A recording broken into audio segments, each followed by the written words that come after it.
দিল্লি বিস্ফোরণের পিছনে জড়িত আসল মাথা এক মৌলভীকে এবার গ্রেফতার করে চমকে দিল ভারতের গোয়েন্দারা। যে তথ্য সামনে আসছে সেখানে বলা হচ্ছে যে এই white collar doctor terror link এর পিছনে আসলে এক মৌলভী সব থেকে গুরুত্বপূর্ণ ভূমিকা পালন করেছিলেন। প্রধানত এই মৌলভী এই সমস্ত ডাক্তারদের আইডেন্টিফাই করেন এবং দিনের পর দিন এদেরকে ব্রেন ওয়াশ করা হয় এবং এই মৌলভী ভারতে থেকে সরাসরি জৈশ-ই মোহাম্মদের সঙ্গে যুক্ত বলে ভারতের গোয়েন্দারা কিন্তু জানতে পেরেছেন। যে মৌলভীকে গ্রেফতার করা হয়েছে তার নাম ইরফান আহমেদ, যিনি জৈশের সঙ্গে সরাসরি যুক্ত ছিলেন এবং এই মৌলভীর মাধ্যমেই এই ডাক্তাররা এই বড়সড় পরিকল্পনা করেছিল এবং এই মৌলভীকে কেন্দ্র করেই তাদের যাবতীয় অপারেশনাল প্ল্যান তা কিন্তু ভারতের গোয়েন্দারা মনে করছেন। এই মৌলভী কোথায় থাকতেন? এই মৌলভী থাকতেন জম্মু কাশ্মীরের সোফিয়ানে। তিনি কিন্তু একটি সরকারি মেডিকেল কলেজের প্যারামেডিকেল স্টাফের সদস্য, অর্থাৎ বুঝতেই পারছেন এখানেও কিন্তু মেডিকেল কানেকশন উঠে এলো এবং তিনি সরকারি হাসপাতাল যেখানে ডাক্তাররা কাজকর্ম করেন সেইখানের একজন সদস্য, প্যারামেডিকেল স্টাফ, অর্থাৎ তার প্রধানত কাজই ছিল ডাক্তারদের আইডেন্টিফাই করা এবং মেডিকেল টেরর লিঙ্ক এবং এক আউটফিট তৈরি করা, যা কিন্তু সুনিপুণ দক্ষতায় এই ইরফান আহমেদ সাহেব করেছেন। তিনি একটি নওগাঁর মসজিদে দিনের পর দিন উপাসক এবং ছাত্রদের সঙ্গে দেখা করতেন। কিন্তু কেন দেখা করতেন? কারণ তাদের মনে ভারত বিরোধিতা ঢুকিয়ে দেওয়ার চেষ্টা করেছিলেন এই মৌলভী। পরবর্তীকালে জানা যায় তিনি জৈশ-ই মোহাম্মদের সঙ্গে সরাসরি যুক্ত।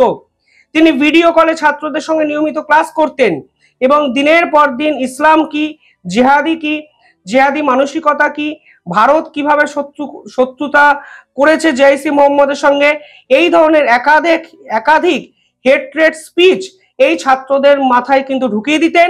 ফলে ধরেই নেওয়া যায় এই মৌলভী আসলে দিল্লি ব্লাস্টের মাস্টার মাইন্ড এবং প্রধানত তার ছত্রছায়াতেই এই ডাক্তারি টেররিস্ট লিঙ্ক কিন্তু তৈরি হয়েছিল।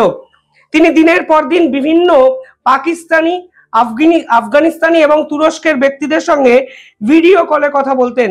যে তথ্য সামনে আসছে সেখানে পরিষ্কার হয়ে যাচ্ছে যে এই মৌলভী নিজের মতো করে একটি টিম তৈরি করে নিয়েছিলেন এবং এই ইরফানের সঙ্গে আরো এক মৌলভীর সংযুক্তকরণ হয়েছিল পরবর্তীকালে, যার নাম আবার মৌলভী হাফিজ মোহাম্মদ, যিনি আবার হরিয়ানা থেকে অপারেট করতেন।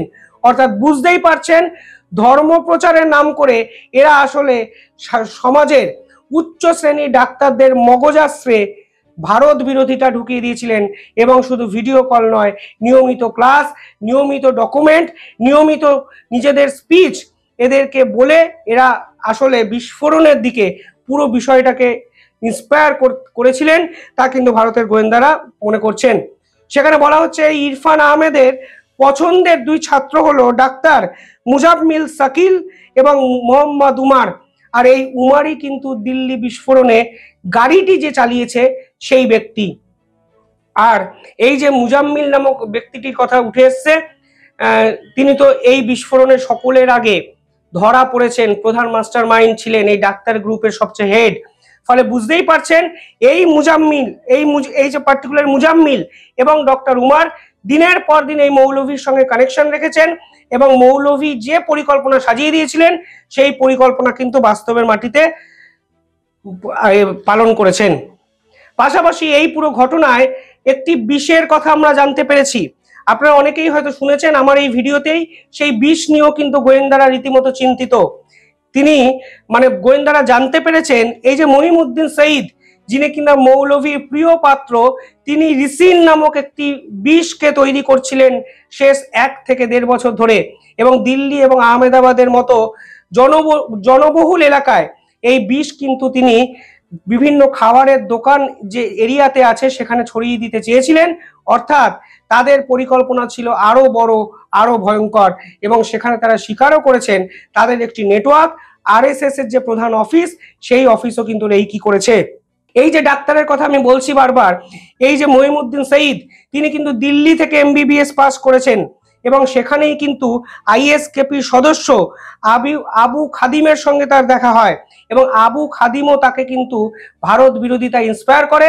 পরবর্তীকালে তিনি যখন ভারতে আসেন তখন কিন্তু এই মৌলানা, যার কথা আমি বারবার বলছি, ইরফান, তার সঙ্গে কিন্তু যোগাযোগ হয়, ফলে তারা কিন্তু এক বৃহত্তর নেটওয়ার্ক তৈরি করতে পারে এবং প্রধানত এই মৌলভীর নির্দেশেই এই পার্টিকুলারলি ডাক্তার মহিউদ্দিন সাইদ তিনি তার ব্যাচের কিংবা জুনিয়র ব্যাচের ডাক্তারদের আইডেন্টিফাই করার কাজ কিন্তু শুরু করেছিলেন।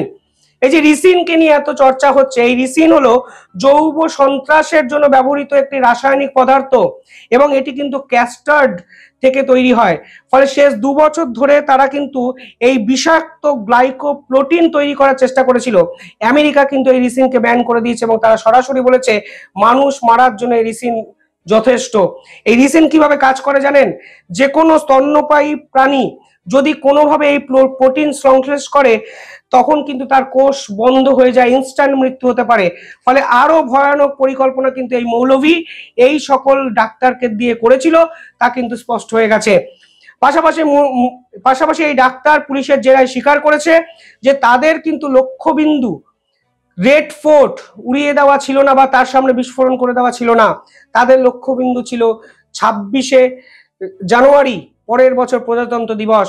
কারণ তারা এর আগে দিল্লিতে দিওয়ালির সময় ভয়ানক অ্যাটাক করতে চেয়েছিল, ক্রাউডেড প্লেসকে উড়িয়ে দিতে চেয়েছিল, কিন্তু তারা দিল্লিতে কোনো রকমের ক্রাউডেড প্লেসকে উড়িয়ে দিতে পারেনি। ভারতের গোয়েন্দারা সেই পরিকল্পনা ভেস্তে দিয়েছিল। তাই তাদের পরিকল্পনা ছিল পরের বছর 26শে জানুয়ারি প্রজাতন্ত্র দিবসে যখন রেড ফোর্টে প্রধানমন্ত্রী বক্তৃতা দেবেন সেই জায়গাটি টার্গেট করা। অর্থাৎ মাস্টার মাইন্ড মৌলভী গ্রেফতার, ভারতের গোয়েন্দারা অনেক বড় পরিকল্পনা কিন্তু আটকে দিলেন, তা কিন্তু পরিষ্কার হয়ে যাচ্ছে। হ্যাঁ, দিল্লি বিস্ফোরণ আমাদের কাছে কালো অধ্যায় হিসাবে থেকে যাবে, কিন্তু এই অন্ধকারের পিছনে যদি আলো খুঁজতে হয় তাহলে কিন্তু আজকে স্বীকার করতেই হবে আমরা কিন্তু অনেক বড় আক্রমণ থেকে বেঁচে গেলাম। যদি তারা বাস্তবায়িত করতে পারতো তাহলে কিন্তু এর থেকে খারাপ দিন হয়তো ভারতের ইতিহাসে থাকতো না। যাই হোক, কমেন্টে জানাবেন আপনারা কিভাবে দেখছেন পুরো বিষয়টি। দেখতে থাকুন দ্য ইন্ডিপেন্ডেন্ট বেঙ্গল। ধন্যবাদ।